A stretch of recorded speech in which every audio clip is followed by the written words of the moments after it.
For my entire life, I've lived in noise. I've lived fearful of silence, fearful of nothing. Every successful thing I've done, every journey that I've taken, every path that I've pursued has been based on my ability to talk and communicate and to speak. Anyone that knows me knows that my gift is of the gab, and any chance I get, I talk. But in the background, far away from where I use my words, is my sister. My sister who cannot hear, who lives in a constant state of silence, who hears nothing but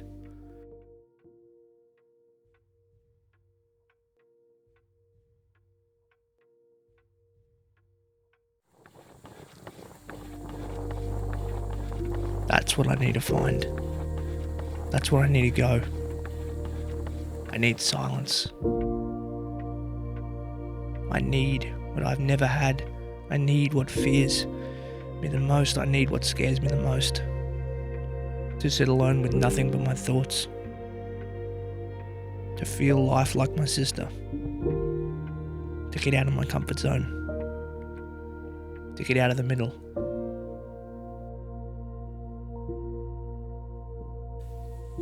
We're all just so busy. We're all moving so quickly, and everyone's running and jumping and bustling, and they're busy and they're stressed. Anxiety is on the rise, depression is on the rise, suicide is on the rise, and we are just stuck in this place where we don't know what to do. None of us know what to do. And the funny thing is about this challenge that I'm doing, Project BMF, is that I started with looking at the adventure risk end of the spectrum. I said I was going to do a marathon, and it's been grueling, mentally and physically. I've been pushing myself and challenging myself to go further and faster and harder. But it's actually wound me up as a spring even more. I feel even more tight. I feel even more stressed. It's crazy. And we're doing it to ourselves. We don't have to live lives like this. You know, the other day, my girlfriend Nicole called me a workaholic. I've never been called that in my life. In fact, I've been colloquially known as a lazy bugger. But I realised that in choosing the path that most aligned with who I was, it gave me the energy to do what I loved, but that came at the cost of not balancing my life. I was meant to go to the beach the other day and I didn't, because I chose to work a 14-hour day. That's a workaholic. And on top of that, now I'm running in every spare minute I have, and I'm just compressing myself even further, which is why I said in the last episode, this is where I need the soft. I need the other end of the spectrum. I need that silence. And in thinking about what I should do for this, I realised the answer was right in front of me. I needed what I feared the most, what I felt like I couldn't have, and that was the dead quiet, the nothing. And I realised that's exactly what my sister has. My sister is deaf. She's been deaf since birth. She's never been able to speak. And that meant that she's lived a life of silence.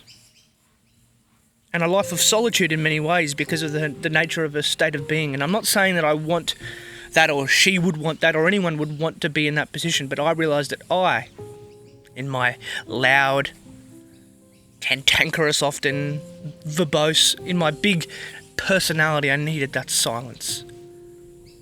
I needed to do the marathon version of the soft. I needed to be intentionally quiet. And being quiet does many things. It forces you to confront who you are and the trauma that's happened in your life and the things that you've done. You're left alone with your thoughts. Secondly, it takes away a lot of your power to control situations. I'm stuck being at the helm and the whim of the wind in many ways, which is terrifying. And then just the lack of control of being able to speak. Imagine that. And so I'm going to do a silent retreat. I don't know how long. I'd like it to be way longer than I want, so it's a challenge. Like, a marathon is no easy feat. Running a kilometre is easy in relative terms. 42 kilometres is another level. I wanted to do the marathon version of speaking. If it was for 24 hours, I could do it all day. I mean, I need to do something like a 10-day retreat where I don't speak. And so we'll see what happens. but I need that soft. I realise that I'm falling into the trap of being like everyone else, just wound up and stressed, and it's going to kill me. It's killing people right now, whether it's by suicide, heart attack. Things need to change. This is where we need to get out of the middle. The middle is the place where we're always busy, we're never taking risks, we're just in the middle, in our comfort zone. It's the most dangerous place in the world. You think being in the ocean with sharks is dangerous? You think climbing Mount Everest is dangerous? The most dangerous place in the world is in the middle, in the mundane. There's no spark, no passion. There is just room for nothing. It's empty. Survival. And so now that I challenge myself to jump out and seek adventure, I need to sit back and find the soft. And I need to do that in silence.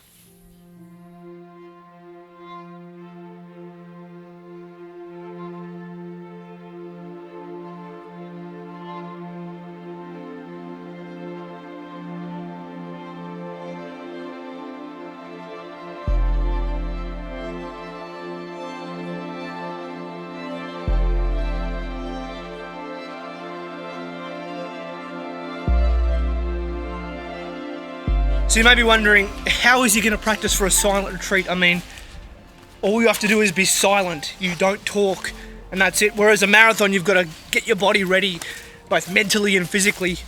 With a silent retreat, you just don't speak. So what am I going to do? And I've been thinking about this a lot. I feel like if I just go into this silent retreat for 10 days and just not speak, I'm going to go crazy. I think I can do it.